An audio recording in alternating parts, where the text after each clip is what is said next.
السلام عليكم ورحمة الله وبركاته.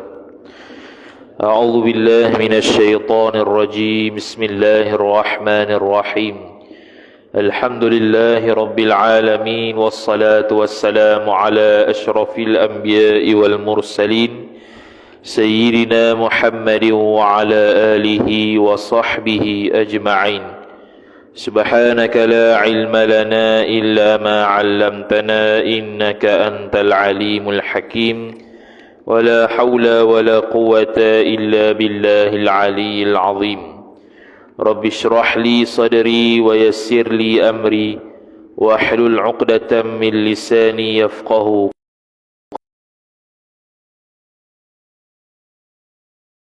نبيك محمد صلى الله عليه وسلم. اللهم أغننا بالعلم وزينا بالحلم وأكرمنا بالتقوى وجملنا بالعافية. نوينا التعلم والتعليم والتذكر والتذكير والنفع والانتفاع والإفادة والاستفادة والحث على التمسك بكتاب الله وسنة رسوله صلى الله عليه وسلم، ودعاء إلى الهدى والدلالة على الخير ابتغاء وجه الله، مرضاته وقربه وثوابه سبحانه وتعالى. آمين يا رب العالمين. Ambil rakam ni. Rakam lah, tak apa. Kitab Kashfun Niqab, kalau kitab original ni 233 lah. Kalau dobit biasa tu tak apa, tak tahu kat mana tu. Muka surat 233, bapaknya kafir, wajibkah i'faf? Jadi kita sebut dulu, i'faf itu ialah kewajipan yang berlaku atas anak memeliharakan bapak dia daripada berzina. Caranya ialah mengkahwinkan dengan perempuan yang sekufu dengan pak dia. Kewajipan tersebut ke atas anak sama ada lelaki ataupun perempuan, untuk mengelakkan dia zina. Jadi sekarang ni Kashfun Niqab ni membahaskan liku-liku furuk-furuk daripada i'faf lah. Bapaknya kafir, wajibkah i'faf? Bapaknya kafir, makna dia Islam, masuk Islam lah dia. Bila anak masuk Islam, maka pak kafir. Tiba-tiba pak ni mak dia mati. Mak dia kafir lah, mati. Maka wajib ke tak i'faf? Syekh Ad-Damiri rahimahullahu ta'ala telah menjelaskan dalam An-Najmul Wahash fi Syarhil Minhaj bahawa berlaku perselisihan pandangan ulama berkaitan kewajipan seorang anak yang beragama Islam melaksanakan i'faf kepada bapaknya yang kafir. Jadi khilaf ulama.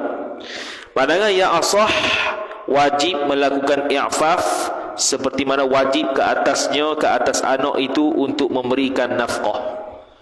Sekarang ni kalau anak tersebut syarat dulu, syarat i'faf ada dulu. Syarat i'faf ialah anak itu kaya. Kaya dengan makna dia mampu menanggung dirinya sendiri, mampu menanggung isteri dan anak-anaknya sendiri. Lebihan tu barulah dia boleh untuk menampung pak dia.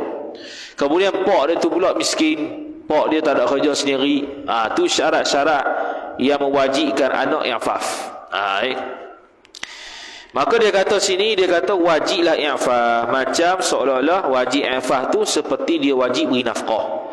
Maka setiap orang yang wajib dinafkahkan, maka wajib juga melakukan i'faf. Tu kaedah. Ini kaedah dia lah. Setiap anak yang wajib menafkahkan mak bapak dia, maka wajib juga meng'ifafkan. Tidak wajib melakukan i'faf atas anak. Ilahnya, hal ini berlaku kerana orang kafir itu tiada sama sekali kehormatan padanya. Tu ilah yang menyokong pendapat kata tak wajib. Tu ilah tu penting.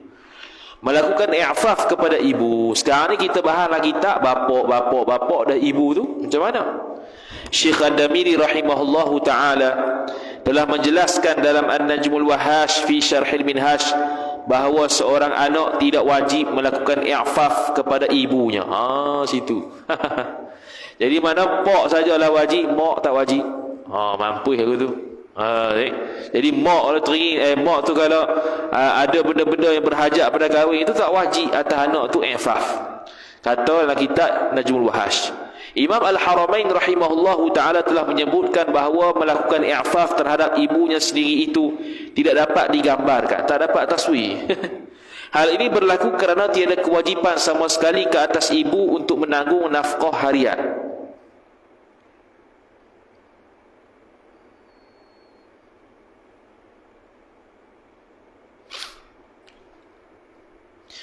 Hal ini berlaku kerana tiada kewajipan sama sekali ke atas ibu untuk menanggung nafkah harian.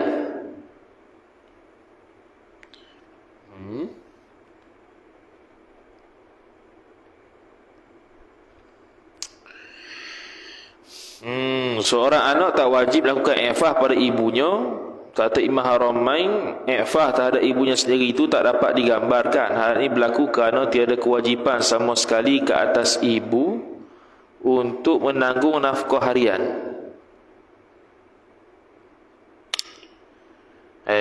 Muskil Muskil kan illah dia tu. Hal ini berlaku kerana tiada kewajipan sama sekali ke atas ibu untuk menanggung nafkah harian. Dia tanggung siapa? Tiada kewajipan sama sekali ke atas ibu untuk menanggung nafkah harian. Ni kena cari mula. Cari mula nanti. Dua dah hutang. Hari tu pun cari mula, tak cari lagi. Tak apa tu. Pegang kata tak wajib dulu. Okey. Mampu melakukan i'faf kepada dua datuk sekaligus.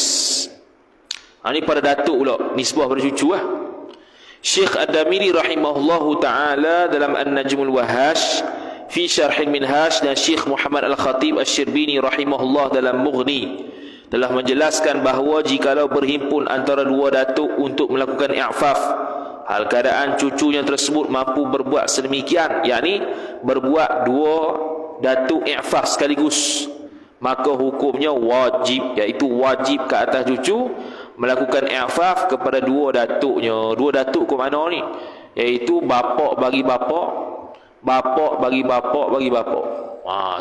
Tu dia panggil datuk. Tu bahasa datuk tu bukan tertakluk pada pak punya pak saja, bahkan pak punya pak ke atas. Mampu melakukan i'faf kepada salah satu daripada kedua datuk. Syekh Ad-Damiri rahimahullahu ta'ala dalam An-Najmul Wahash fi Syarhil Minhaj, dan Syekh Muhammad Al-Khatib Asy-Syirbini rahimahullah dalam Mughnil Muhtaj telah menjelaskan bahawa jikalau seorang cucu tersebut hanya mampu melakukan i'faf kepada salah seorang daripada dua datuk sahaja, maka perlu diutamakan asabah terlebih dahulu. Apa asabah? Iaitu bapak bagi bapak dan ke atas. Bukan bapak bagi sebelah ibu, bukan. Jadi datuk tadi, dua datuk kita boleh taswir kata datuk belah pak, datuk belah mak. Jadi datuk belah pak dia panggil pak punya pak, datuk belah mak dia panggil mak punya pak. Tu pak punya pak, mak punya pak. Dua-dua tu datuk belaka. Jadi kalau bertembung dua tu, dia hanya mampu tanggung salah satu je. Nak utamakan hak mana? Utamakan bapak punya bapak. Itu tok kita yang jalurnya daripada pak. Contohnya berhimpun antara datuk bagi bapak seseorang dan bapak bagi ibu seseorang, maka diutamakan terlebih dahulu untuk melakukan i'faf kepada datuk bagi bapak terlebih dahulu, kerana ia merupakan asabah. Asabah ni istilah dalam faraid lah. Tu kena ngaji di faraid lah. Asabah ke mana tu? Berhimpun dua datuk pada asabah pula. Pak punya pak tu, asabah tu belakang tu. Berhimpun, bertembung dua datuk. Macam mana nak buat? Dia nak i'faf yang mana satu? Syekh Ad-Damiri rahimahullah dalam kitab An-Najmul Wahash, dan Syekh Muhammad Al-Khatib Asy-Syirbini rahimahullah dalam Mughni telah menjelaskan bahawa jikalau berhimpun dua orang datuk asabah untuk melakukan i'faf, sedangkan cucunya hanya mampu menanggung salah satunya sahaja, maka berlaku perbezaan pandangan ulama. Ni tak sebut dalam kitab Idah kita ni, ataupun dalam kitab Tuhfah tak ada sebut ni. Ini huraian yang sangat terperinci lah dalam kitab Syuruh Minhaj. Pandangan yang asah perlu membuat undian. Undian lagu mana? Ikutlah. Tarik nama ke, lempar dadu ikut lah. Pesta impian kau. Pesta impian budak 96 tahu lah. Nak tahu apa pesta impian. Budak 96 dia tahu benda apa tu. Jikalau nama datuk tersebut yang diundi, maka dirinya sahaja yang wajib cucu tersebut melakukan i'faf. Antara Ahmad dengan Muhammad, tiba-tiba Ahmad keluar nama, maka Ahmad sajalah yang dia wajib tanggung. Yang kedua, qadhi yang menentukan siapa yang perlu didahulukan berdasarkan ijtihad daripada qadhi. Qadhi kena ijtihad, yang mana yang berhak, ikut dia dari sudut mana kemaslahatan dia lebih, maka hak itulah dia akan buat keputusan. Jadi khilaf. Tapi pandangan mu'tamad undi. Wajib ke atas furu' yang paling dekat melakukan i'faf. Contoh, pok punya pok. Moyang, pok punya moyang, datuk punya moyang. Hidup belaka lagi. Semua tu kalau tak berkahwin akan zina belaka. Tu. Jadi siapakah yang patut beri i'faf kepada moyang punya moyang? Jauh. Maka dia kata, Syekh Ad-Damiri rahimahullahu ta'ala telah menyatakan dalam An-Najmul Wahash fi Syarhil Minhaj, bahawa jikalau seseorang mempunyai dua furu', iaitu anak, cucu, cicit dan ke bawah. Dua furu' ni cabang. Anak, cucu, cicit. Anak satu, cucu dua, cicit tiga, ke bawah lah. Maka wajiblah ke atas furu' yang paling dekat. Gitu. Wajib ke atas furu' yang paling dekat untuk melakukan i'faf kepadanya. Okey, sekarang ni bukan yang atas tu. Sekarang ni contohnya seorang bapa. Seorang bapa, dia ada anak, dia ada cucu, dia ada cicit, dia ada buyut. Anak, cucu, cicit, buyut hidup belaka. Pak ni nak menikah. Kalau tak menikah zina. Dia tu miskin. Anak, cucu, cicit, buyut kaya belaka. Lebih daripada hak kemampuan. Lebih daripada hak yang sepatutnya. Jadi antara anak, cucu, cicit, buyut, yang mana perlu tanggung pak? Yang paling dekat siapa dia? Anak. Gitu Misalnya moyang mempunyai cucu dan cicit, maka wajib ke atas cucu untuk melakukan i'faf kepadanya, kerana cucu merupakan furu' yang paling dekat berbanding cicit. Begitu Furu' yang paling dekat jikalau bersamaan, siapakah yang wajib melakukan i'faf? Pula dah. Sekarang ni furu' tadi furu' yang terdekat. Dah kalau furu' terdekat tu pula sama belaka, standard cucu. Siapakah yang perlu didahulukan? Syekh Ad-Damiri rahimahullahu ta'ala telah menyatakan dalam An-Najmul Wahash bahawa jikalau bersamaan antara dua furu', maka diutamakan terlebih dahulu ahli waris. Ahli waris, asabah, itu istilah dalam faraid. Kena utamakan ahli waris. Misalnya seorang datuk mempunyai seorang cucu lelaki daripada anak lelakinya dan seorang cucu lelaki daripada anak perempuannya, maka perlu diutamakan terlebih dahulu cucu lelaki daripada anak lelakinya, kerana diri cucu lelaki daripada anak lelaki itu merupakan ahli waris. Sebab cucu ataupun anak perempuan bagi cucu lelaki daripada anak perempuan tu bukan ahli waris. Ya ahli warisnya cucu dia ku bapa, cucu dia ku anak lelaki. Hak tu ahli waris, maka itulah yang diutamakan. Jadi skala dalam bab harta ni, bab perempuan dalam bab harta dan apa-apa yang bersangkutan dalam bab harta, contoh seperti munakahat ni, belah ibu ni nampak macam ketinggalan sikit lah. Dari sudut harta dapat sikit, dari sudut wali tak jadi wali. Contoh datuk belah pak dengan datuk belah mak. Datuk belah mak tak jadi apa, datuk belah pak jadi wali. Wajib melakukan i'faf ke atas anak perempuan. Ini nisbah usul. Imam Ar-Ruyani rahimahullahu ta'ala dalam Bahrul Madhab, nama kitab ada nama kitab Bahrul Madhab, Darul Mukhtar, dia ada jual, tapi mahal nak mampu. Tu je. Di KL pun. Dan Imam Al-Mawardi rahimahullah dalam Al-Hawiynya telah menjelaskan bahawa anak-anak perempuan itu wajib melakukan i'faf kepada bapaknya jikalau anak-anak lelaki berlaku keuzuran. Silap tadi. Ni wajib melakukan i'faf ke atas anak perempuan. Bukan anak perempuan diwajibkan kahwin, bukan. Anak perempuan wajib menikahkan pak dia. Okey, sekarang ni asalnya anak ni kena itlaq siapa? Kena itlaq pada anak lelaki atau perempuan. Tapi didahulukan anak lelaki. Tapi bila masa anak lelaki itu tak mampu untuk menanggung ataupun ada keuzuran, wajib ke atas perempuan, anak perempuan pula yang mengikfaf. Dah anak perempuan pun bukan kerja, tak mampu juga. Jadi tak wajib lah, habis cerita. Tu. Berbilang furuk lelaki sahaja dan perempuan sahaja perlu melaksanakan iffah secara saksama.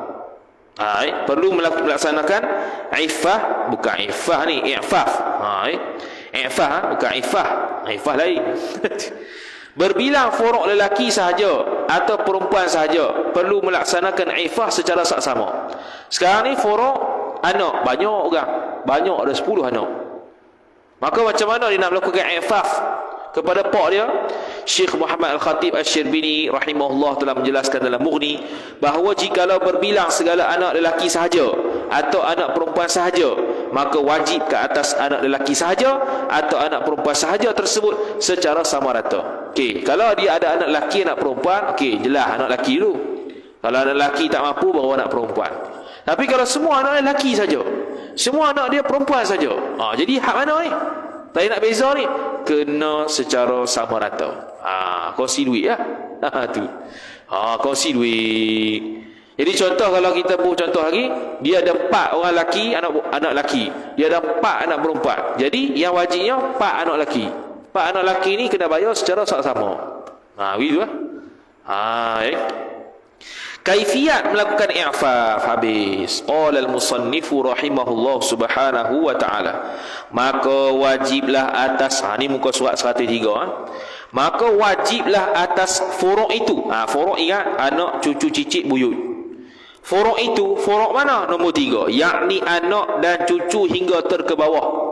Wajib mengkahwinkan asalnya, asal furuk. Apa asal? Bapa, datuk, moyang dan ke atas. Dia ada 3 dalam munakahat ni. Asal ataupun usul, furuk, hawashi. Usul, bapa, datuk, moyang ke atas. Furuk, anak, cucu, cicit bawah. Hawashi, pak saudara, mak saudara belah mak, pak saudara, mak saudara belah mak. Belah bapa. Tu hawashi. Bukan hasyiah. Hasyiah tu lain. Hawashi ni tepi lah. Tepi. Nak kata tepi tak tepi kok. Hawashi ni benda yang bukan usul, bukan furuk. Selain pada usul, selain pada furuk. Hawashi. Itu pak saudara, mak saudara belah pak saudara, mak saudara belah mak. Gitu. Kemudian kata musannif rahimahullah. Habis. Mana? Kata musannif rahimahullah, iaitu asal. Bapaknya furuk dan neneknya furuk. Nenek ni datuk. Nenek ni adalah datuk. Yakni jikalau nenek itu daripada pihak ibu sekalipun. Nenek ni datuk. Jikalau, yakni meskipun nenek itu datuk tu lah, daripada pihak ibu sekalipun, wajib juga tanggung. Cuma tadi kita sebut apa dalam kecuali nikah, kalau bertembung antara datuk belah mak, datuk belah pak. Nak dahulukan mana? Datuk belah pak. Itu ya. Kalau boleh tanggung dua-dua, tanggung dua-dua. Gitu. Dengan memberi, macam mana dia wajib tu? Dengan memberi isi kahwin orang merdeka. Isi kahwin mahar orang merdeka. Nombor 5, yakni wajib atas anak mengeluarkan hartanya anak untuk menjadi belanja kahwin bapaknya anak, iaitu belanja kahwin mahar kahwin perempuan yang merdeka. Mahar kahwin perempuan yang merdeka, bukannya hamba. Mana harga dia tu, harga orang merdeka lah, mengikut uruf pada tempat dan masa itu, masa di tempat dia. Masa itu masa dia lah, zaman dia. Kalau contoh orang merdeka zaman ni 3,000 lah kena bayar. Ataupun berkata ia seorang anak tadi, berkahwinlah olehmu bapa, ku anak, berikan isi kahwinnya, isi kahwinmu. Nomin itu habis. Nombor 6, yakni berkahwinlah olehmu bapa, niscaya akan aku anak beri mahar mithil, iaitu mahar mithil perempuan yang layak dengan dia, dengan bapa. Dan wajib atas furu' itu memberi isi kahwin tersebut kemudian yakni selepas daripada nikah. Tidak wajib ia anak memberi sebelum nikah. Sah dululah kat nikah tu. Nikah ni sah. Jadi nikah ada dua. Kita jilid satu dulu. Jadi nikah ada dua. Nikah tu akad, yang kedua setubung. Dua nikah tu. Tu atau dikahwinkan ataupun dikahwinkan. Ni ada banyak ni. Macam mana furu' nak kena mengkahwinkan asal, iaitu dengan beri isi kahwin merdeka. Ataupun anak tu kata ke dia, aku mau kahwin lah, aku beri isi kahwin, aku bayar mahal. Ataupun yang ketiga, dikahwinkan dengan izinnya. Dikahwinkan dengan izinnya. Izin siapa? Izin asal. Tu nombor 7 dia tulis. Yakni mengkahwinlah oleh furu' itu bagi asal dengan izin asalnya furu'. Kena minta izin lah sebab dia dari bahasa dah. Tu Atau ada lagi cara nak mengikfafkan pak dia tu, atau memilikkan sahaya. Tolong beli saya, beri ke pak. Nombor 8, yakni beri asal furu' itu milik akan seorang sahaya yang halal baginya bagi asal. Ataupun harga sahaya, yakni atau diberikan akan harga sahaya kemudian daripada beli asalnya, asal furu' tu akan sahaya itu. Lepas pak dia beri, lepas pak dia milikkan ataupun pak dia tu atau diberikan akan harga sahaya kemudian daripada beli asalnya, yakni beli oleh asalnya. Tu fa'il tu, beli oleh asalnya akan sahaya itu. Apa maksud dia? Sama ada dia anak tu sendiri pi beli hamba bagi kat pak, ataupun dia tak beli, dia bagi harga hamba tu ke pak, dia pi beli sendiri. Tu tu cara i'faf. Cuma cara i'faf zaman sekarang tak ada lah dua terakhir tu.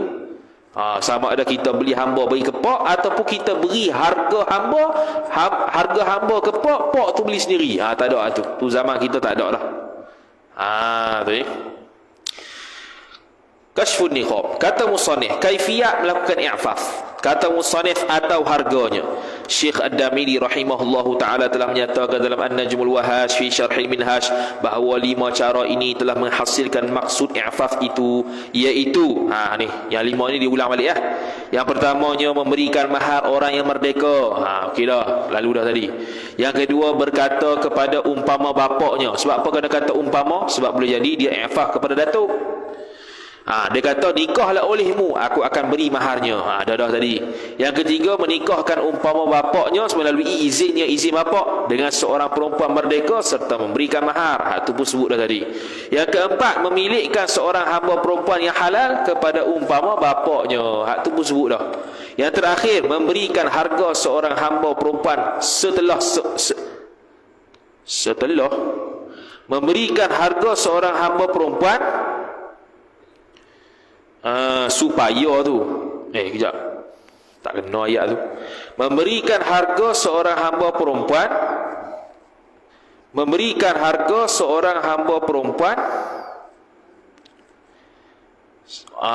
bukan setelah ni, supaya la'alla sawab supaya umpama ayahnya tu membeli hamba perempuan tersebut. Setelah tu tukar, setelah tu la'alla sawab, supaya bukannya setelah. Maknanya pak dia dah beli hamba kemudian beri harga. Buat apa gitu? Dia beri harga hamba sahaya tu, suruh pak dia pergi beli.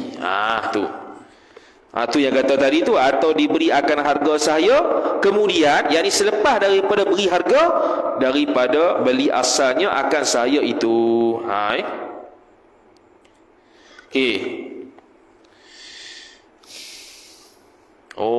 Boleh jadi gini juga bukan gitu betul dah tu. Gini, nombor 9 tu, yakni atau diberi akan harga sahaya, yakni beri tu selepas daripada beli asalnya, yakni beli oleh asalnya furu', iaitu pak akan sahaya itu. Makna gini, pak dia pergi beli, anak dia ganti duit. Gitu. Betul dah tu. Oh, dia main belakang ni pening sikit. Pak dia beli, kemudian anak dia bagi harga tu. Mana ganti semula harga lah. Bukannya dia suruh dia pergi beli, dia bagi harga hamba, kemudian pak dia pergi beli, bukan. Pak dia pergi beli dulu, anak dia bagi harga kemudian, bagi duit kemudian. Pun boleh juga habis. Betul lah tu tadi. Memberikan harga seorang hamba perempuan setelah, yakni selepas umpama ayahnya tadi membeli hamba perempuan tersebut. Habis. Kadar pemberian mahar mengikut kaedah pelaksanaan ifah. Ifah tu bukan ifah. I'faf. Kita tajuk i'fah ni bukan ifah. Tapi kalau ifah boleh juga. Cuma ifah ni menjaga diri daripada zina. Tu ifah. Kalau i'faf kita menjagakan orang lain daripada zina. Bahasa Arab sikit je. Kalau ifah kita menjagakan diri daripada perbuatan zina, mensucikan kemaluan kita. Kalau i'faf kita menjaga kesucian kemaluan orang pula. Tu kalau ikutkan i'faf lah sini. Syekh Muhammad Al-Khatib Asy-Syirbini rahimahullah telah menjelaskan dalam Mughni bahawa kadar pemberian mahar tersebut ialah mahar mithil. Tu yang disebut tadi, mahar mithil tu. Maka tidak diwajibkan ke atas umpama anak tersebut. Sebab apa umpama anak? Kerana mungkin cucu, cicit, buyut membayar mahar perkahwinan yang melebihi daripada kadar mahar mithil tersebut. Tak perlu lah bayar qadar mahar mithil saja. Kalau mahar musamma 1,000, mahar mithil 2,000, dia nak bayar 3,000, wajib tak? Tak wajib, 2,000 sudah. Bapa bernikah dalam keadaan berhutang mahar dan terhalang bersetubuh, wajibkah anak melakukan i'faf? Sudah. Bapa bernikah dalam keadaan berhutang mahar dan terhalang bersetubuh, wajibkah anak melakukan i'faf? Jikalau seorang bapa telah bernikah dengan seorang perempuan ketika bapa tersebut senang dan mempunyai harta. Bapa telah kahwin dengan seorang perempuan ketika pak tu ada harta. Okeylah. Hal keadaan mahar pernikahannya itu berada dalam zimmahnya. Apa dia? Berada dalam tanggungannya kerana hutang. Kemudian bapa tersebut menjadi orang yang susah. Ni boleh buat drama ni. Tu. Dia orang yang senang, orang kaya, tapi saja mahar tu dia hutang. Lepas akad sah tu, tiba-tiba ada orang telefon, kita ni sudah muflis. Allahuakbar. Maka lagu mana?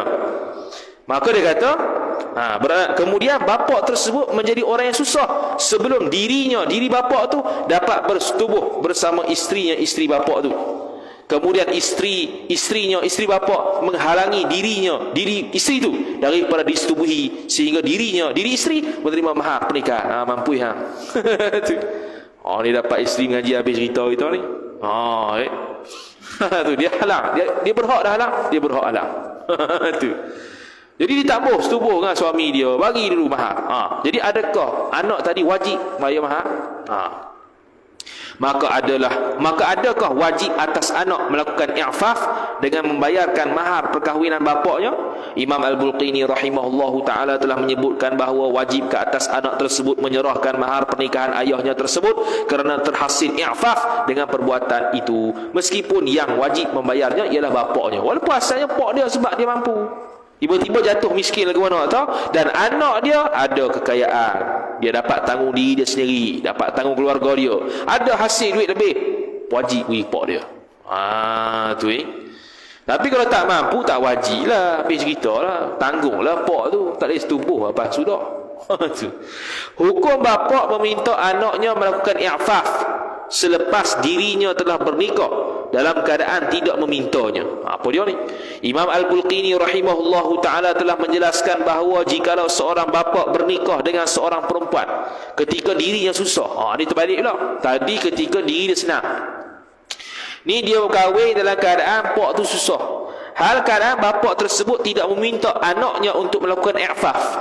Dia asalnya dia nikah hal keadaan dia susah, dia tak minta lah ke anak dia untuk i'faf. I'faf dia membayarkan mahar, bayarkan nafkah dan sebagainya. Kemudian meminta anaknya, lepas dia tak minta, dia minta pula. Kemudian meminta anaknya melakukan i'faf tersebut, maka wajib atas anak tersebut melaksanakan i'faf. Lebih-lebih lagi jikalau tidak mengetahui kesusahan ayahnya sehingga akan isterinya berkehendak untuk fasakh. Tu. Jadi wajib dia meng'ifahkan pok dia walaupun asalnya tak minta. Lebih-lebih lagi jikalau tidak mengetahui lebih-lebih lagi jikalau tidak mengetahui kesusahan ayahnya sehingga kan, yakni sehingga ni mana dia mengetahui ketika mana? Ketika isterinya berkehendak untuk fasah. Sampai tahap boleh fasah. Sebab apa fasah? Sebab pok tak disetubuh. Tu. Pok tak disetubuh sebab apa?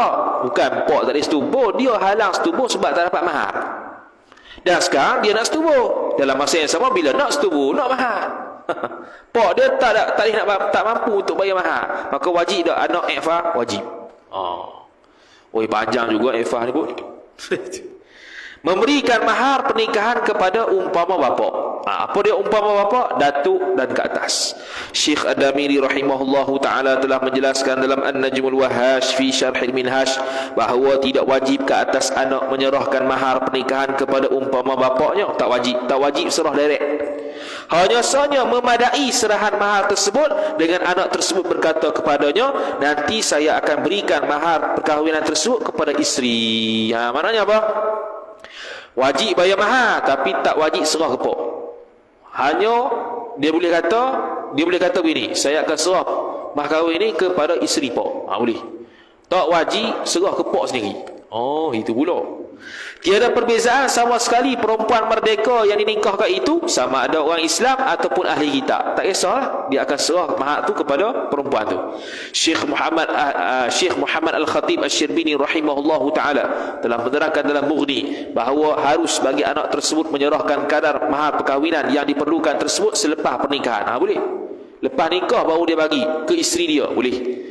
Begitu juga diharuskan bagi anaknya memberikan duit untuk membeli hamba selepas bapaknya membeli seorang hamba perempuan untuk dimilikinya. Boleh. Lepas bapak tu beli seorang hamba perempuan, anak tu pula beri duit pula untuk beli hamba perempuan. Boleh. Untuk apa? Untuk i'fah. Kalau dia tak mampu dan tak cukup seorang hamba, maka mungkin kena dua hamba. Pok seorang tak cukup. Tak cukup. Maka anak tu wajib melakukan i'fah. Dengan cara apa? Dia beli hamba, beri ke pok. Boleh? Tu. Jadi maknanya apa? Maknanya orang lelaki ni kalau dia tidak mampu menjaga diri dia daripada berzina dengan seorang isteri, maka boleh lebih. Tu ya poin dia. Habis marah tu. Tidak melaksanakan i'faf dengan menikahkan umpama bapaknya dengan hamba perempuan. Tidak melaksanakan i'faf dengan menikahkan umpama bapaknya dengan hamba perempuan. Dia kata Syekh Ad-Damiri rahimahullahu taala telah menerangkan dalam An-Najmul Wahash bahawa dapat difahami daripada ibarat ulama yang menyatakan kaifiat i'faf itu salah satunya adalah dengan memilikkan hamba kepada umpama bapa. Maka tidak perlu menikahkan bapa dengan hamba sahaya menurut pandangan asah. Bukannya menikah dengan hamba, menikah dengan merdeka saja, tapi kalau dengan hamba memilikkan hamba. Milik dengan nikah milik lebih kuat. Milik dengan nikah milik lebih kuat. Ni sebuah status dia tu. Sebab kalau nikah bukan milik. Sebab tu kita tak boleh jadikan isteri sebagai hamba. Dari sudut fiqh. Dari sudut adab pula, lain pula. Mungkin kena mengaji syarah aku dulu lah, aku syarah teruk tu. Kita tengok YouTube. Sebab ada kita pernah dulu buat status. Syarah aku dulu lah, zaman-zaman degree, zaman bodoh tu. Hanya orang perempuan komen. Macam tu kita jadi hamba suami aku tu. Dia bunyi macam tu jadi hamba suami, tak adil pula dah. Ini bukan masalah pekoh ni, adil tak adil. Ni bicara bab adab suami isteri. Adab suami isteri lain, pekoh lain. Sebab tu kalau orang mengaji pekoh, tak mengaji hak tu, rumah tangga tu tak harmoni mana lah. Jadi berkira belaka. Aku tak wajib masuk, habis cerita kawan tu. Tak harmoni rumah tangga aku tu.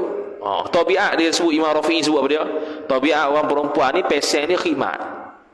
Jadi pesen khidmat ni basuh boleh, masak boleh, urus rumah boleh. Yang mana asal tak wajib pun. Yang wajib isteri ni jimak je. Bila suami tu minta, dia wajib beri. Itu ya. Tu asal. Asal muasal. Hak lain-lain masak apa semua tu asal tak wajib. Kalau ikut fiqh tak wajib. Tapi nisbah mari dalam adab suami isteri, khidmat ke suami tu baguslah. Dapat pahala. Walaupun tak wajib. Suami panggil satu ketuk sekali, mari dah. Tu memang fiqh ada tu. Tapi dia sudah ada kecepatan dia respon tu, tu lain pula. Jawab panggilan suami tu fiqh ada juga. Jadi nusyuh ke apa tu lain cerita lah. Nusyuh ni gini lah. Nusyuh ni sikit. Dia setiap benda yang berdosa dengan suami tak mesti nusyuh. Tapi nusyuh mesti berdosa. Ada benda yang dosa dengan suami tapi tak nusyuh. Nusyuh ni kita menyekatkan hak dia. Kalau beri nafkah zahir tak boleh. Nak jima pun tak boleh. Tinggal. Tu nusyuh. Sehingga dia bertaubat semula, minta maaf semula, barulah boleh beri nafkah balik. Ada yang dosa tapi tak nusyus. Antara nusyus sikit lah. Keluar rumah tanpa izin. Keluar rumah tanpa izin. Apa-apa yang berkaitan dengan, kalau suami nak jimak dia tak ada. Tu.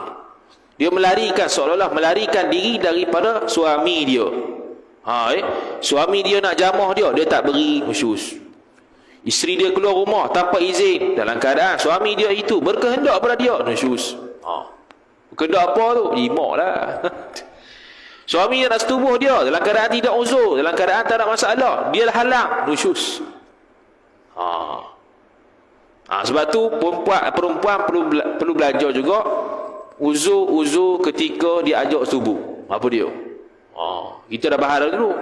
Jadi dua je, satu tak ingat dah. Antara benda yang boleh meminta uzur daripada bersetubuh dengan suaminya ialah kalau suami tu busuk. Pandai suruh isteri suruh make up, dia tak make up pun. Dia busuk. Syekh Ibn Hajar kata boleh untuk tolak subuh dan tak nusyus. Dan begitu juga kalau dia tu zakat telah jauh besar, pun tak boleh juga sebab menyakitkan. Dia panggil ubadatul zakat. Maka boleh dia tolak setubuh, tak ada masalah dan tak berlaku nusyus. Ataupun dia sakit, sama juga dia tolak sebab apa? Sakit. Dosa tak dosa. Nusyus lagi tak nusyus. Jadi ada benda-benda yang kalau dia tolak setubuh tak dosa. Nisbah syarah uqudul ujain pula, kalau dia tak ada uzur, dia tak ada apa-apa, dia pergi dulu ke suami minta setubuh, lagi baik daripada suami minta dia setubuh. Tu syarah uqudul ujain. Syarah uqudul ujain ke situ. Pekah pula. Dia lain. Kemudian hukum bapa meminta anaknya melakukan i'faf. Baca orang ni. Belum ni. Kita kat mana ni? Maksud pemilikan hamba. Ke surat 240. Okey, maksud memilikkan hamba sahaya kepada umpama bapaknya. Apa maksud memilikkan hamba? Syekh Ad-Damiri rahimahullahu ta'ala dalam kitab An-Najmul Wahash dan Syekh Muhammad Khatib Syirbini dalam Mughni telah menyatakan bahawa maksud memilikkan umpama bapa itu seorang hamba perempuan adalah sebagaimana berikut. Ada 4. Hamba perempuan tersebut bukannya hamba perempuan yang telah disetubuhi oleh anak tersebut. Mana hamba perempuan yang selain daripada hamba dia sendiri. Yang kedua, bukan kategori selain ahli kitab seperti beragama Majusi. Mana ahli kitab boleh, apa tak lagi Islam. Ni syarat hamba perempuan yang nak beri kepada pak ni. Bukannya hamba perempuan yang masih kanak-kanak. Sebab kalau kanak-kanak tak tertunai syahwat bapak tu, dia tak boleh setubuh lagi. Bukannya hamba perempuan tua yang buruk, mestilah muda yang cantik. Lagu itulah mafhum mukhalafahnya. Mana kalau tengok tu lalulah. Ni tua buruk pula. Allah huduh. Tengok pun tak naik langsung. Habis cerita tu. Tu tak menunaikan syahwat suami. Tak menunaikan syahwat pak dia. Tidak boleh meminta kembali hamba perempuan atau harganya selepas umpama bapaknya senang dan punya harta. Apa dia pula ni? Syekh Muhammad Al-Khatib Asy-Syirbini rahimahullahu ta'ala telah menerangkan dalam Mughni bahawa jikalau usul, iaitu bapa, datuk dan ke atas, telah senang dan mempunyai harta, maka selepas furuk, yakni anak cucu dan ke bawah, memilihkan furuk tu seorang hamba perempuan ataupun nilai harganya, nilai harga hamba perempuan, tidak boleh lagi furuk tersebut memintanya semula. Okey, sekarang ni pak dia susah. Jadi dia pun, anak ni memilikkan hamba kepada pak dia. Lepas tu pak dia lepas milik tu dah kaya pula. Boleh ke tak anak tu minta semula? Tak boleh. Buruk siku panggil. Hal ini berlaku kerana furuk telah memilikkan hamba perempuan untuk usul ketika mereka berhajat kepadanya. Tu yang ilah dia. Tidak boleh furuk meminta semula nafkah yang telah diberikan setelah usul mempunyai harta. Sama jugalah. Furuk wajib memberikan nafkah. Ketika usul susah, tiba-tiba usul dah kaya. Boleh kau diminta balik? Sama juga. Syekh Muhammad Al-Khatib Asy-Syirbini rahimahullah telah menerangkan dalam Mughni bahawa furuk tidak boleh meminta semula nafkah yang telah diberikan kepada usul selepas mereka senang dan mempunyai harta. Alasannya sama, iaitu furuk telah memberikannya ketika waktu berhajat kepadanya kepada nafkah. Habis. Kemudian qala al-musannifu rahimahullahu taala, beberapa masalah i'faf. Kita dah banyak masalah, dia baru beberapa. Beberapa masalah i'faf. Ada berapa? Ada 4. Pertama, dan wajib pula ia furuk memberi belanjakan keduanya. Kedua mana? Usul dan isterinya. Dan kiswah keduanya, iaitu pakaian. Macam biasa nafkah biasa lah. Nafkah harian tu. Okey, kashfun niqab.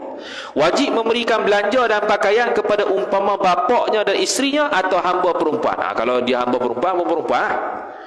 Kata musannif, wajib pula ia memberikan belanjakan keduanya dan kiswahnya. Imam Nawawi rahimahullah telah menyatakan dalam Minhajul Talibin wa Umdatul Muftin bahawa wajib ke atas umpama anak tersebut memberikan perbelanjaan kepada bapaknya serta isterinya jikalau bernikah, dan hamba perempuan jikalau memilikannya atau membelinya, dan segala pakaiannya. Tu yang kata wajib anak berikan perbelanjaan kepada bapa dan isteri, ataupun kalau menikah dengan hamba kepada hamba lah, atau membeli hamba. Okey. Dan segala pakaiannya. Senang ceritanya, nafkah harian, makanan dan pakaian wajib ditanggung oleh furuk ke atas pak dan isteri dia. Bapa yang mampu memberikan nafkah dan tidak mampu bernikah, wajibkah anak melakukan i'faf? Itu pula. Sekarang ni bapa ni dia boleh nafkah tanggung diri sendiri, makan minum boleh, tapi nak nikah tak mampu. Wajibkah anak tu meng'ifafkan? Syekh Ad-Damiri rahimahullahu taala telah menjelaskan dalam An-Najmul Wahash, tidak melazimi, tak wajib atas anak untuk memberikan nafkah kepada bapaknya dan isterinya atau hamba perempuannya apabila anak tersebut telah melakukan i'faf. Dia kata tak wajib, tak lazim atas anak untuk memberikan nafkah kepada bapaknya dan isterinya atau hamba perempuannya apabila anak tersebut telah melakukan i'faf. Kerana apa? Kerana pak dia mampu nafkah. Pak dia mampu nafkah. Sekarang ni nikah tak mampu. Okey, anak pun meng'ifafkan dia dengan menikahkan dia atau memilikkan hamba. Wajib ke nafkah lagi? Tak wajib, sebab dia mampu dah. Dia dah menunaikan tugas i'faf dari sudut menikahkan pak dia. Nafkah tu dia sendiri tanggung. Hal ini berlaku kerana kadang-kadang bapa tersebut mampu untuk memberikan nafkah akan tetapi tidak mampu untuk bernikah. Dalam keadaan sebegini maka berlaku perselisihan pandangan ulama terhadap kewajipan anak untuk melakukan i'faf apabila bapaknya mampu menunaikan nafkah harian akan tetapi tidak mampu untuk bernikah. Itu. Okey. Jadi pak dia mampu menafkahkan harian. Nafkah harian ni makna wajib, makna dia boleh mampu tanggung seharian dia makan. Tapi tak mampu nikah. Adakah wajib anak itu melakukan i'faf, iaitu menikahkan pak dia, memberikan hamba saya kepada pak dia? Khilaf. Dah khilaf pun. Pandangan yang asah, wajib ke atasnya, ke atas anak. Wajib ke atasnya tu kena pada anaknya lah. Kalau ikut gini, wajib ke atas anaknya juga untuk melakukan i'faf. Walaupun dia tak mampu berkahwin, dia hanya mampu beri nafkah. Yang kedua, tidak diwajibkan ke atas anaknya untuk melakukan i'faf. Hal ini berlaku kerana apabila nafkah itu gugur kewajipannya, yakni kewajipan nafkah diberikan kepada usul, maka gugur juga kewajipan melakukan i'faf. Sebab apa tak wajib berikan nafkah kepada usul? Sebab usul sudah mampu, maka tak wajib. Pak dia masih kerja ke, ataupun tak kerja, duit pencen boleh tampung diri sendiri ke, cuma kahwin tak mampu, maka adakah dia wajib? Tak wajib juga atas pandangan kedua. Wajib menanggung belanja dan pakaian bagi anak yang hasil persetubuhan dengan hamba perempuan. Syekh Ad-Damiri rahimahullahu ta'ala telah menyatakan dalam An-Najmul Wahash bahawa wajib juga atas anak tersebut menanggung nafkah belanja dan pakaiannya kepada anak yang hasil persetubuhan bapaknya bersama hamba perempuan. Tanggung anak. Parah juga jadi anak orang kaya. Bapak kena tanggung, hamba perempuan yang dia milik pun tanggung, anak pun kena tanggung. Allah, sedap pun. Namun begitu tidak wajib menanggung nafkah sedemikian, melainkan seorang anaknya sahaja. Seorang kedekut pula tu. Seorang je, tak wajib belaka nafkah tu. Seorang saja untuk anak lah. Anak dia tu menafkahkan seorang anak yang hasil persetubuhan tu saja, tu yang wajib. Menanggung nafkah belanja dan pakaian kepada dua isteri bapa. Pula dah. Sekarang ni dia i'fah dengan dua isteri. Syekh Ad-Damiri rahimahullah ta'ala telah menyatakan dalam An-Najmul Wahash bahawa berlaku perselisihan pandangan ulama berkaitan keperluan dan kewajipan menanggung nafkah belanja dan pakaian isteri bagi bapa jikalau bapa mempunyai dua isteri. Khilaf, wajib ke tak tanggung nafkah belanja dan pakaian kepada dua isteri bapa? Pertama, hanya wajib menanggung nafkah salah seorang isteri saja. Satu. Yang kedua, pendapat kedua, bukan tertik ni, pendapat kedua, tidak wajib menanggung nafkah sama sekali. Sebab hal ini kerana isteri bapa yang berhak mendapatkan nafkah tersebut tidak tertentu kepada mana-mana isteri. Tak boleh tentu A ke B, isteri pertama ke isteri kedua tak tahu. Tapi pandangan yang sahih membahagikan nafkah tersebut antara dua isteri bagi bapaknya. Maknanya kalau isteri dia itu, isteri bapak dia tu, kalau andai kata kalau ditanggung nafkah bagi 1,000, tiba-tiba ada dua isteri, seorang 500 tu pandangan sahih, pandangan mu'tamad. Habis. Tiada hak bagi bapa menentukan dirinya bernikah atau memiliki hamba perempuan. Sekarang ni dia nak i'fah, boleh tak pak pilih? Ya, aku nak kahwin jangan pilih hamba, boleh ke tak? Imam An-Nawawi rahimahullahu ta'ala telah menyatakan dalam Minhajul Talibin wa Umdatul Muftin bahawa tiada hak bagi bapa sama sekali menentukan secara khusus untuk bernikah bukannya memilihkan hamba, ataupun menentukan dirinya memilihkan hamba bukannya menikah. Tak boleh. Kena ikut anak dia. Anak dia izin hak mana satu? Anak dia nak tetap pak dia tu mana satu? Nikah ke ataupun milik hamba? Tiada hak bagi bapa untuk bernikah dengan orang yang mempunyai kedudukan yang tinggi, martabat yang lebih tinggi isteri dia tu. Imam An-Nawawi rahimahullahu ta'ala telah menjelaskan dalam Minhajul Talibin wa Umdatul Muftin bahawa tiada hak bagi bapa menentukan untuk dirinya bernikah dengan perempuan yang mempunyai kedudukan yang tinggi. Tak ada hak. Aku nak kahwin dengan orang kaya tu, tak boleh. Syekh Ad-Damiri rahimahullahu ta'ala dalam An-Najmul Wahash dan Syekh Muhammad Al-Khatib Asy-Syarbini rahimahullah dalam Mughni telah menjelaskan bahawa orang perempuan yang berkedudukan tinggi tersebut adalah seperti perempuan yang cantik, perempuan yang mulia, perempuan yang mempunyai harta. Tu maksud perempuan yang kedudukan tinggi, martabat tinggi. Perempuan cantik, perempuan mulia, perempuan ada harta. Tu maksud kedudukan tinggi. Mulia ni umum lah. Mulia dengan pangkat ke, mulia dengan ilmu ke, mulia dengan hafal Quran ke, apa-apa lah yang mulia. Hal ini berlaku kerana jikalau boleh menentukan sedemikian pada dirinya, maka akan menjadi suatu kesusahan pula kepada anaknya, sedangkan hajat tersebut dapat ditunaikan. Hajat mana? Hajat setubuh dapat ditunaikan dengan selain perempuan yang mempunyai kedudukan yang tinggi. Sebab anak wajib, bila anak wajib berikan i'fah, jadi ada bebanan ke atas anak. Pak pula pilih-pilih. Payah lah gitu. Tu. Nak tolak kan pak sendiri. Tu kata kalau pak tu tak dapat mampu menahan diri daripada berzina, bahkan kalau tak kahwin boleh menyebabkan zina, maka wajib atas anak yang berkemampuan tu i'faf. Tiada hak bagi bapa menentukan dirinya diberikan makan dan pakaian yang mewah. Sama juga dari sudut nafkah tak boleh tentukan. Aku nak makan. Aku nak makan nasi arak je. Tak boleh itu. Mampu anak tu. Si arak RM70 aku tak mau. Nak tiap hari lain syeng. Habis cerita gitu. Syekh Ad-Damiri rahimahullahu ta'ala dalam An-Najmul Wahash Dan Syekh Muhammad Al-Khatib Asy-Syirbini rahimahullah dalam Mughni telah menjelaskan bahawa tiada hak juga atas bapa untuk menentukan diri bapa mendapatkan nafkah dari sudut makanan serta pakaian yang mewah kesemuanya. Hal ini berlaku kerana akan memudaratkan dan menyusahkan anaknya, sedangkan hajat sudah boleh tercapai dengan memberikan nafkah berbentuk makanan dan pakaian yang tidak mewah, yang biasa-biasa saja. Bapa berhak menentukan calon isterinya. Siapa yang dia nak menikah. Beza hal tadi ya. Tadi perempuan bapa tak berhak untuk menentukan wanita yang berkedudukan tinggi yang dia nak kahwin. Tu lain. Ni calon, mana diri orang perempuan tu siapa yang nak kahwin. Berhak ke tak bapa tentukan. Kita tengok Syekh Ad-Damili rahimahullahu ta'ala dalam An-Najmul Wahash dan Syekh Muhammad Al-Khatib Asy-Syirbini rahimahullah dalam Mughni telah menyatakan bahawa jikalau anak dan bapa bermuafakat dan bersetuju untuk menetapkan mahar perkahwinan, maka penentuan calon isterinya, isteri bapa itu disabitkan bagi bapaknya. Siapa yang dia nak kahwin? Fatimah ke? Fatimah ke, Zahrah ke, apa ke.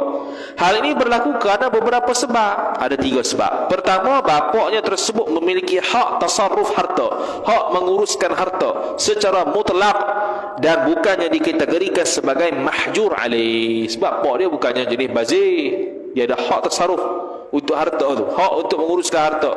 Jual beli dia sah. Maka dia pun berhak untuk menetapkan siapa calon isterinya. Yang kedua, tiada tujuan sama sekali bagi anak tersebut untuk menentukan kadar mahar. Tiada tujuan sama sekali bagi anak tersebut untuk menentukan kadar mahar.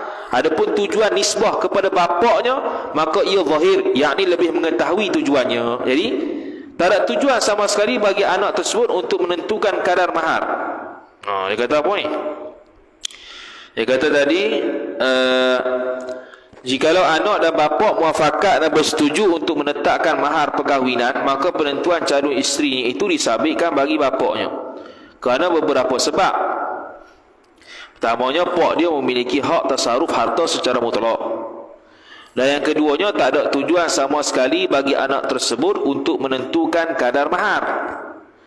Adapun tujuan nisbah kepada bapaknya, tiada tujuan sama sekali bagi anak tersebut untuk menentukan kadar mahar. Adapun tujuan nisbah kepada bapaknya, maka ia zahir, yakni lebih mengetahui tujuannya. Adapun tujuan yakni tujuan berkahwin dengan siapa? Tujuan tu umum tu. Adapun tujuan yakni tujuan untuk menentukan calon siapa yang nak kahwin, nisbah kepada bapak tu, hak tu zahir. Apa zahir? Yakni bapak tu lebih mengetahui tujuannya. Maka sebab itu bapak ada hak untuk menentukan calon. Bapak tu ada hak untuk menentukan calon. Sebab apa? Sebab pak dia lebih mengetahui hak mana satu yang boleh menyebabkan dia ifah, boleh menyebabkan dia menjaga diri daripada dosa. Calon tu penting juga. Yang ketiga, tiada kesusahan dan kepayahan ke atas anak sama sekali. Kalau dia tentukan aku nak kahwin dengan Fatimah, bukan ada kepayahan atas anak pun. Beza kalau nak kahwin dengan orang perempuan yang mulia. Tu ada kebebanan. Sebab nanti orang perempuan yang mulia tu pasti mahal dia. Orang yang berharga lagi mahal harga mahar dia. Bapa berhak menentukan calon hamba perempuan. Siapakah hamba perempuan yang dia nak beli? Sama juga. Syekh Muhammad Al-Khatib Asy-Syirbini rahimahullah telah menyatakan dalam Mughni bahawa jikalau muafakat antara bapa dan anak atas harga bagi hamba perempuan, maka bapaknya berhak untuk menentukan siapa yang akan dimilikinya sebagai hamba perempuan. Samalah. Sama macam calon isteri. Habis. Qala al-musannifu rahimahullah subhanahu wa ta'ala, dan jika mati ia, tu siapa yang mati ni? Dan jika mati ia isteri, maka wajib atasnya anak menggantikan Allah. Wajib menggantikan ataupun difasahnya asal itu dengan aib, yakni dengan sebab aib atau lain daripada tersebut. Jika mati ia, Okey, kita tengok bawah nombor 1, siapa yang mati ni? Yakni jika mati zaujahnya, isterinya, isteri pok, atau amahnya, amah pok. Amah tu hamba perempuan bukan ummah pula. Oh, ni ummah Islamiah habis kita ni. Ummah mana pula ni? Baca amah. Amahnya, maka wajib atas furu' itu menggantikan zaujah yang lain daripadanya, yang lain daripada zaujah yang mati tu.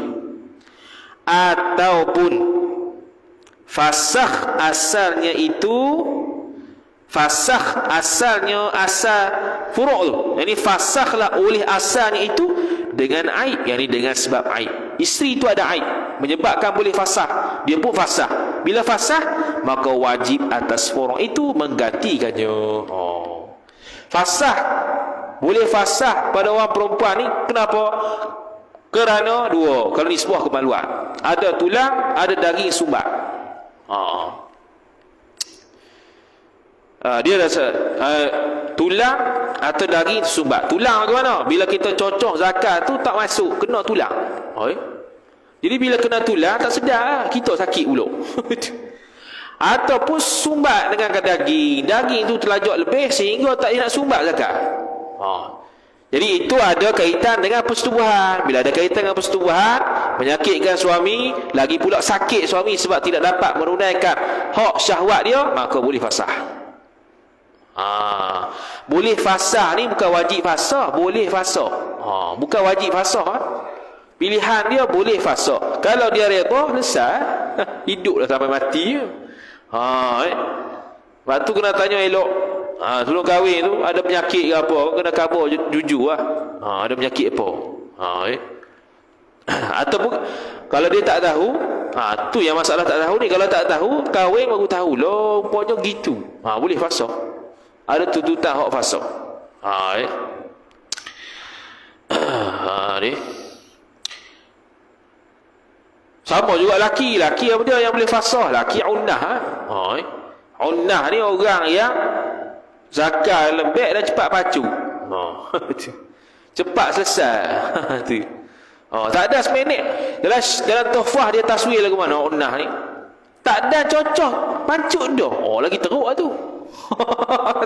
Baru belai-belai yang kerah lalu dah. Allah, tak dan nak cocok. Unnah teruk. Jadi kalau orang yang boleh masuk tu qadar 2-3 minit tu kira nikmat besar lah tu. Cuma kena perlu belajar pula lah ilmu persetubuhan tu. Macam mana nak bagi lama tu. Dia ada kena kerjasama laki suami kot tu. Soal laki suami pula dah, laki isteri tu. Dia kena belajar khusus tu. Macam mana nak bagi stable dia punya, bagi lama sikit. Tak lama pun 10 minit jadi dah.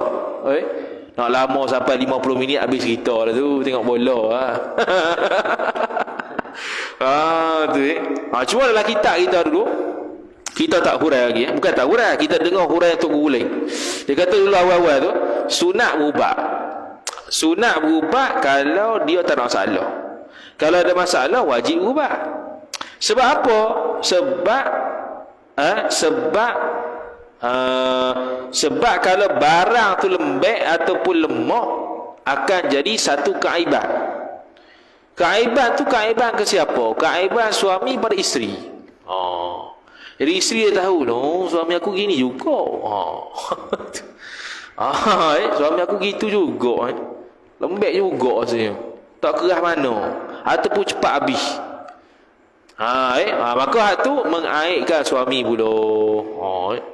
Cumanya boleh usaha ikhtiar dulu.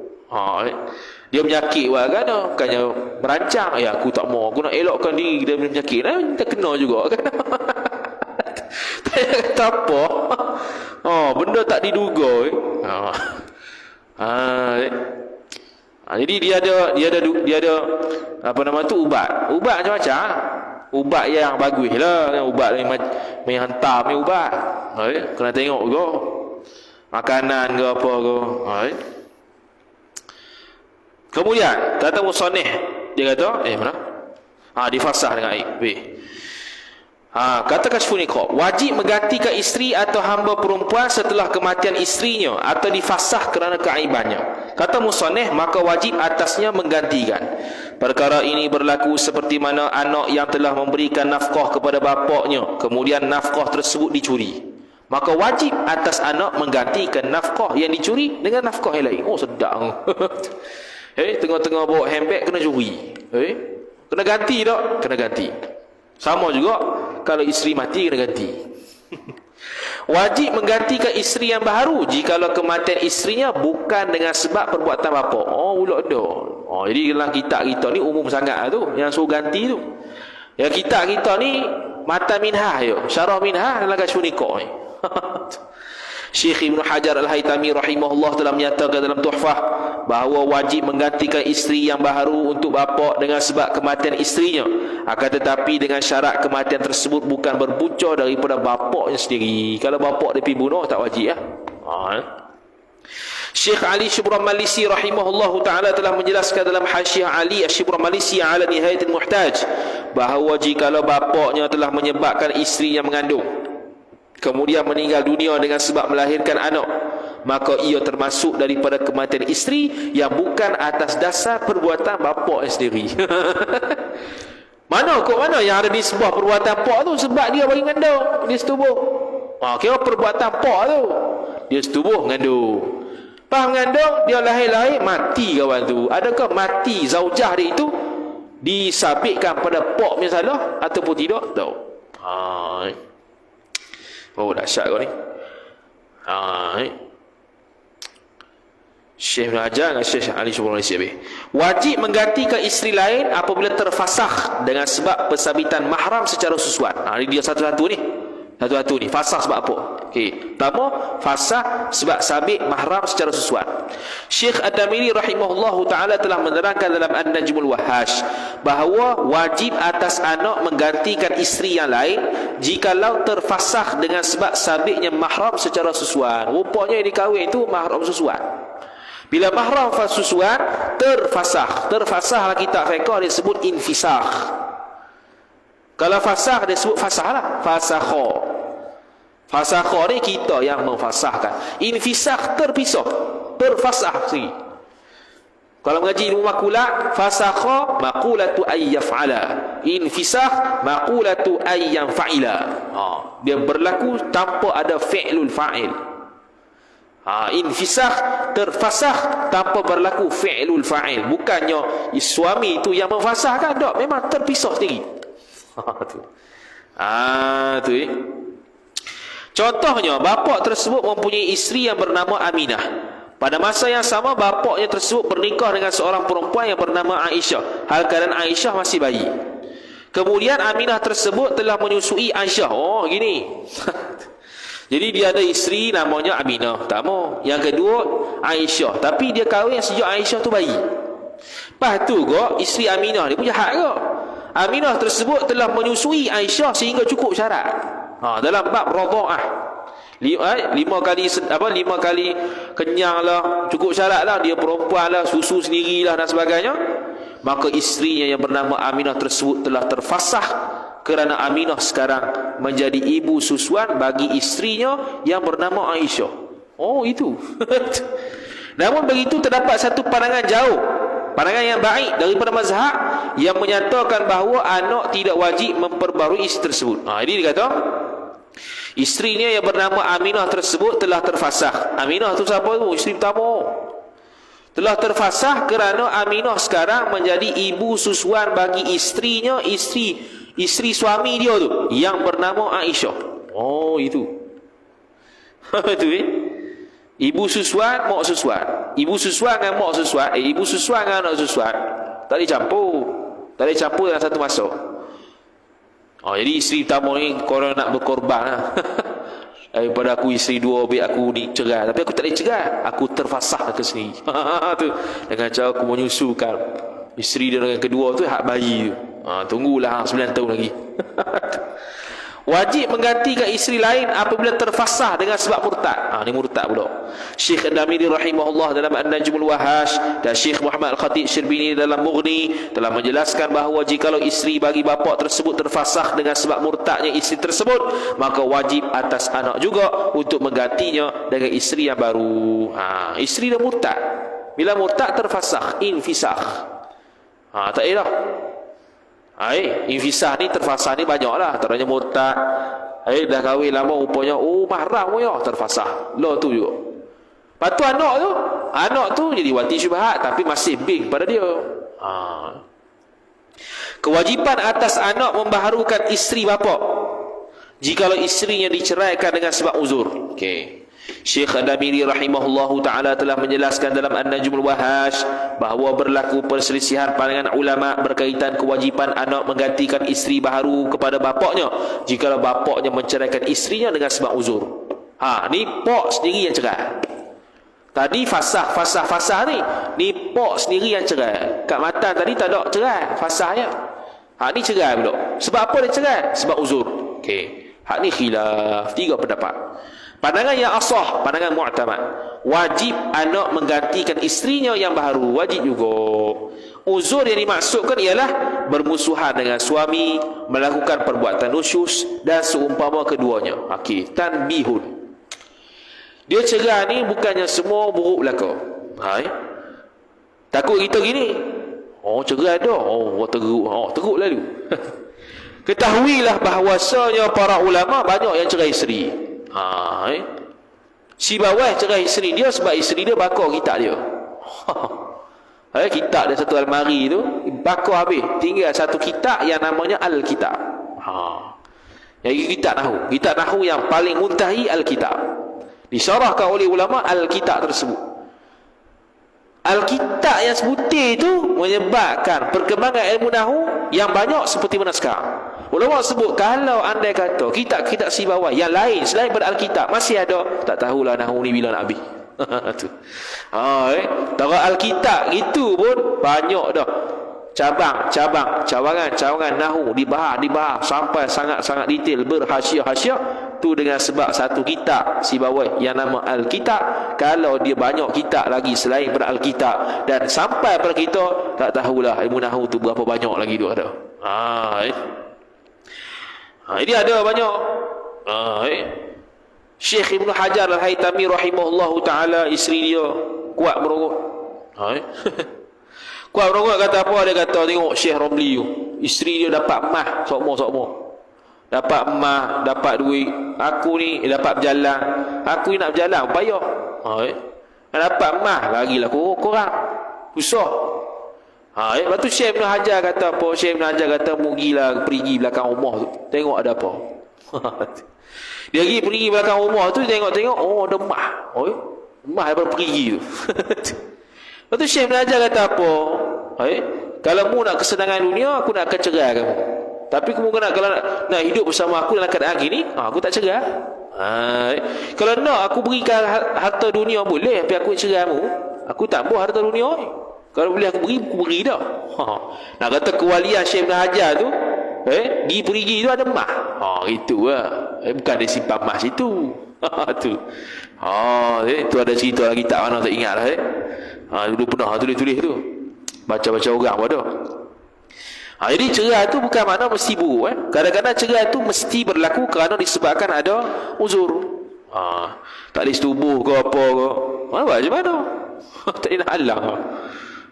Tu. Yang kedua, anak tersebut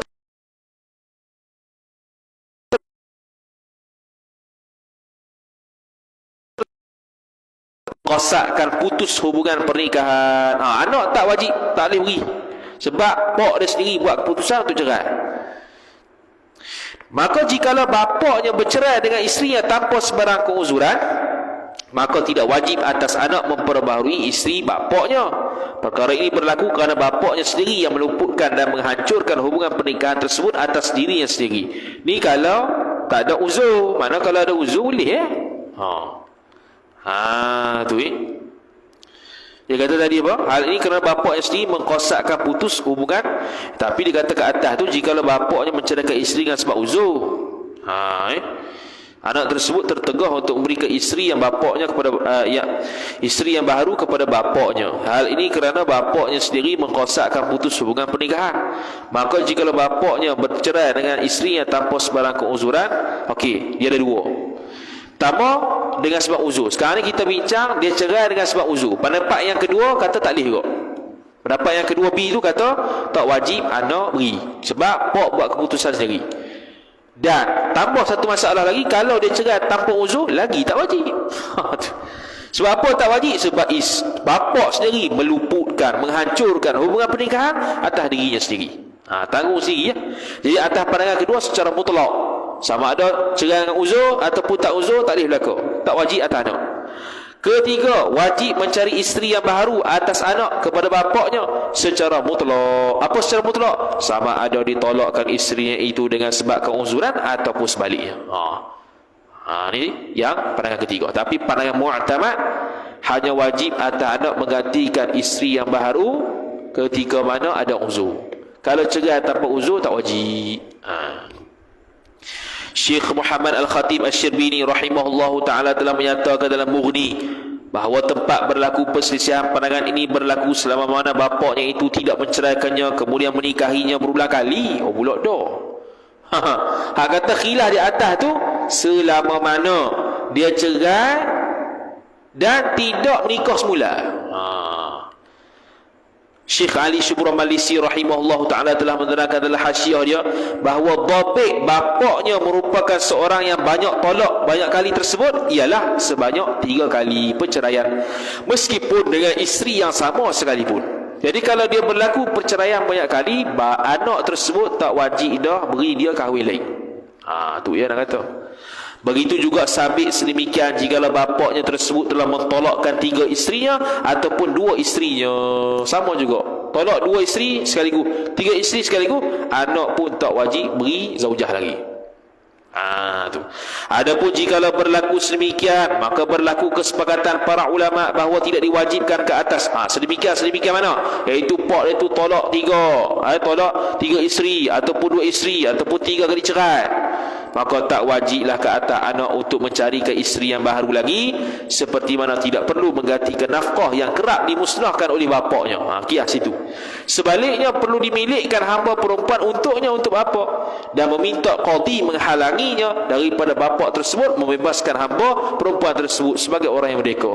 Tu. Jadi sekarang ni dia tak wajib bagi zaujah, dia wajib bagi apa? Bagi milik hamba. Dan qadi pula dia kena halang pak dia daripada melafazkan sirah-sirah untuk merdekakan hamba. Sebab hamba tak boleh cerai, hamba boleh merdeka lah. Bila merdeka, bebaslah daripada dia. Kewajipan atas anak membaharukan isteri bapa jikalau berlaku khulu', tebus tolak, iaitu isteri dia suruh suami dia bayar satu bayaran yang mana kalau suami itu bayar, tertolaklah. Tu dipanggil khulu', tebus tolak. Syekh Al-Albani rahimahullah ta'ala telah menjelaskan dalam An-Najmul Wahhaz fi Syarh Minhaj bahawa hukum khulu' ini sama seperti mana talaq. Maka berlaku perselisihan pandangan ulama seperti mana dalam bab talaq berkaitan kewajipan anak menggantikan isteri baharu kepada bapaknya jikalau tebus talak dengan isterinya.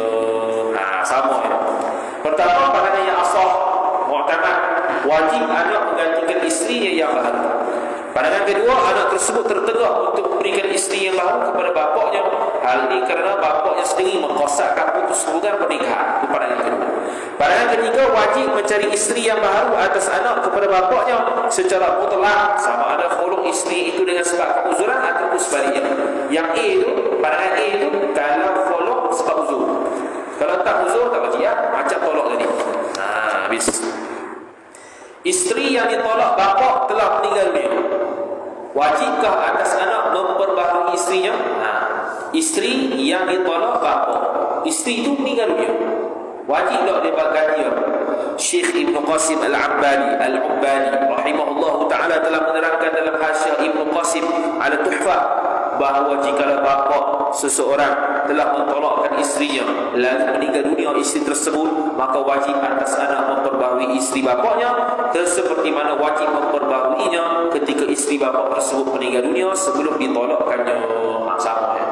Jadi tadi perbahasan di mati isteri itu sebelum tolak. Hak ni lepas tolak mati, adakah sama? Sama ya. Waktu memperbaharui isteri bagi bapa yang melakukan tolak bain, waktu bilakah anak itu perlu memberikan isteri dia, memberikan pak dia zaujah bila pak dia itu melakukan tolak bain. Tolak bain contoh tolak 3. Li'an, tolak dengan li'an. Syekh Ad-Damili rahimahullah ta'ala telah menyatakan dalam An-Najmul Wahash bahawa jika tolak yang dilakukan oleh bapaknya itu jenis tolak baik, maka wajib anak tersebut menggantikan isteri baru dengan kadar segera. Segera tu. Segera. Sedap. Isteri apa? Allah. Waktu memperbaharui isteri bagi bapak yang melakukan tolak raj'i. Ini tolak raj'i mana tolak 1, tolak 2. Syekh Al-Damili rahimahullah ta'ala dalam kitab Najmul Wahash dan Syekh Muhammad Al-Khatib Asy-Syarbini rahimahullah telah menyatakan bahawa jika talak yang dilakukan oleh bapaknya itu jenis talak raj'i, maka wajib anak tersebut menggantikan isteri yang baru selepas selesai iddah isterinya. Mana bukan segera. Selepas selesai iddah isteri, iaitu 3 kali huru, 3 kali suci. Macam mana nak kira suci dengan haid? Tu ni izalatul intibas. Habis selesai. Syarat pertama mengikfafkan usul, iaitu kekurangan duit untuk membayar mahar perempuan merdeka. Itu syarat pertama. Siapa kurang ni? Pok dia. Syekh Ad-Damili rahimahullah ta'ala telah menjelaskan dalam kitab An-Najmul Wahash bahawa terdapat 2 syarat yang menjadi sebab anak bagi seorang bapa wajib melakukan i'faf kepadanya. Syarat yang pertama ialah kekurangan harta untuk membayar mahar pernikahan seorang perempuan yang merdeka. Hal ini berlaku kerana orang yang mampu membayar mahar perkahwinan itu tidak berhajat kepada anaknya lagi sama sekali. Kalau dah mampu bayar, tak payahlah. Disebabkan tak bayar tu dah wajib i'faf anak tu. Syekh Abu Ali rahimahullah ta'ala telah menyatakan bahawa bapa yang berkemampuan membayar mahar perkahwinan tersebut boleh untuk mendapatkannya melalui kerja usahanya dan selainnya.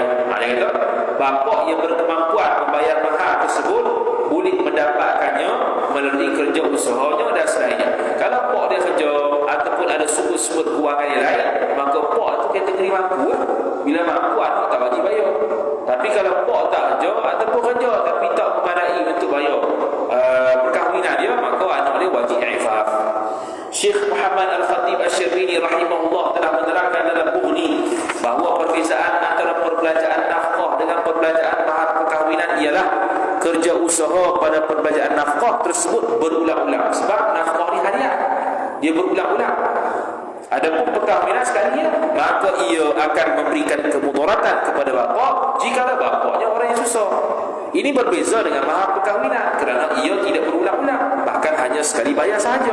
Maka tidak memudaratkan bapaknya dengan hanya bayar sekaligus sahaja.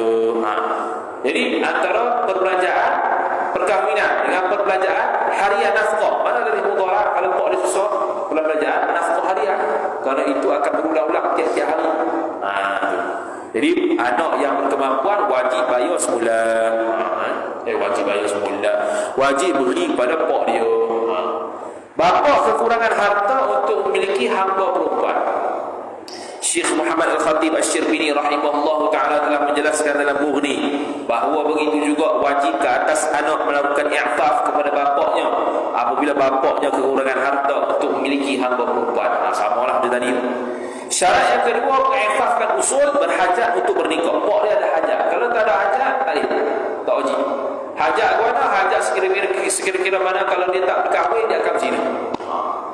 Imam An-Nawawi rahimahullah ta'ala telah menyatakan dalam kitab Minhajul Talibin wa 'Umdatul Muftin bahawa syarat kedua untuk mewajibkan anak melakukan i'faf bukan i'faf kepada bapaknya ialah bapaknya berhajat kepada pernikahan.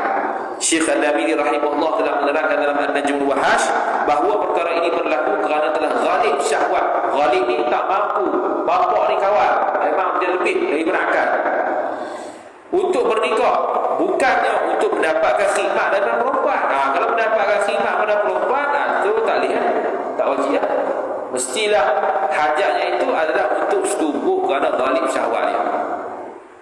Tengok dinding pun syahwat dah, teruk tu. Maka sesungguhnya perkara tersebut yang menyebabkan anak wajib melakukan i'faf tanpa berlaku khilaf. Syekh Muhammad Al-Khatib Asy-Syarbini rahimahullah telah menerangkan dalam Mughni bahawa wajib anak tersebut melakukan i'faf kepada bapaknya apabila bapaknya berhajat kepada pernikahan dengan sekira-kira syahwatnya berkehendak untuk melakukan persetubuhan meskipun tidak sampai tahap takut melakukan perzinahan sekalipun. Itu royok dia. Jadi maknanya ada hajat. Semata-mata ada hajat. Hajat apa ni? Bukan hajat sunat, hajat setubuh. Walaupun tak sampai sini. Apatah lagi kalau zina. Keharusan bapa menuntut i'faf kepada anak apabila takut berzina. Sekarang ni pak dia takut berzina. Harus ke tak dia menuntut i'faf? Syekh Ad-Damiri rahimahullah subhanahu wa ta'ala telah menjelaskan dalam An-Najmul Wahhas bahawa tidak boleh dan tidak dihalalkan bagi seorang bapa meminta i'faf kepada anaknya sendiri, melainkan apabila dibenarkan syahwatnya dengan sekira-kira bahawa jikalau tidak bernikah akan menyebabkan si ayah tersebut boleh jatuh ke lembah perzinahan. Okey, yang dua, anak i'faf bapa. Syarat pertama tak mampu. Syarat kedua ada hajat. Hajat apa dia? Hajat nak setubuh. Walaupun tak sampai tahap zina. Walaupun tak sampai tahap zina, anak boleh i'faf. Sekarang ni pula, boleh ke tak pak tuntut i'faf kepada anak? Tak boleh, kecuali kalaulah dia tu tak kahwin akan melakukan zina. Barulah dia boleh tuntut i'faf. Betul tak? Bukan itu saja, bahkan boleh dan harus si bapa melaksanakan i'faf jikalau dengan sebab membujang itu menjadikan dirinya mudarat dan susah untuk sabar apabila ketiadaan isteri sampingnya. Ada juga jadi gitu. Imam Al-Haramain rahimahullah ta'ala telah menjelaskan bahawa kebaran kalian dan kemungkinan takut melakukan zina itu menjadi syarat untuk menjadi wajib atas melakukan i'faf kepada anaknya seperti mana bernikah dengan hamba perempuan. Kalau takut zina jadi wajib. Tapi kalau tak takut zina tapi ada hajat untuk bersetubuh saja, itu boleh anak i'faf. Tapi tak wajib. Yang wajib bila mana usul tadi, kalau tak menikah dia akan jadi zina. Itu baru wajib kata anak. Itu. Wajib melakukan i'faf jikalau isteri bagi bapak sudah tua ataupun tersumbat parahnya. Tersumbat ialah boleh masak. Syekh Al-Damiri rahimahullahu ta'ala telah menerangkan dalam An-Najmul Wahhas bahawa jikalau bapa mempunyai isteri yang tua ataupun yang telah tersumbat farahnya, maka wajiblah atas anaknya melakukan i'faf kepadanya. Apa dia tu? Iaitu beri kahwin lain. Kau semua cegat pilih pak dia. Hak pak dia nak cegat, ikutlah. Tak mau cegat. Tapi aku ada keinginan budak ni benda lain ni tak boleh dah. Khidmat dari setubuh ni. Maka anak dia wajib i'faf. Kalau sampai tahap tak setubuh tu boleh berlakunya zina. Tapi kalau dah pak dia tu ada keinginan untuk setubuh tapi tak sampai tahap zina, anak dia harus semua i'fafkan dia. Tak sampai tahap wajib. Wajib melakukan i'faf. Wallahu a'lam. Ada soalan?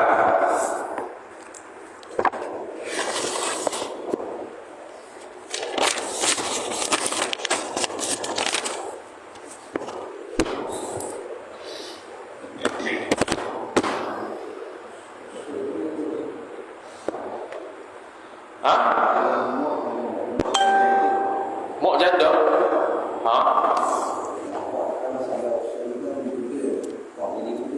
Sejak usul? Betul. Mati ayah dengan pok. Ayah dengan pok mati. Tiga mak. Mak wajib ifah ada. Tadi ada dah. Mak tak wajib ifah. Pok hai wajib ifah. Jadi soalan?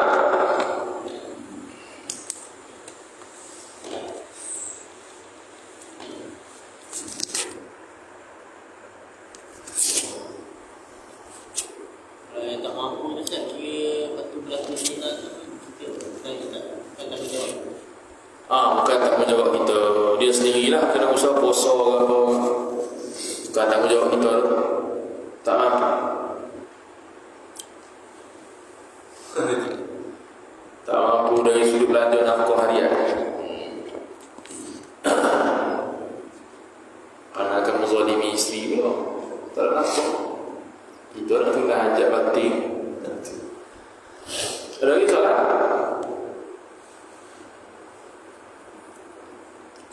Tak. Wallahu a'lam. أعوذ بالله من الشيطان الرجيم. بسم الله الرحمن الرحيم. الحمد لله رب العالمين، والصلاة والسلام على أشرف الأنبياء والمرسلين سيدنا محمد وعلى آله وصحبه أجمعين. اللهم زدنا علما وارزقنا فهما، اللهم زدنا علما وارزقنا فهما، اللهم زدنا علما وارزقنا فهما. وصلى الله على سيدنا محمد وعلى آله وصحبه وبارك وسلم، والحمد لله رب العالمين، والسلام عليكم ورحمة الله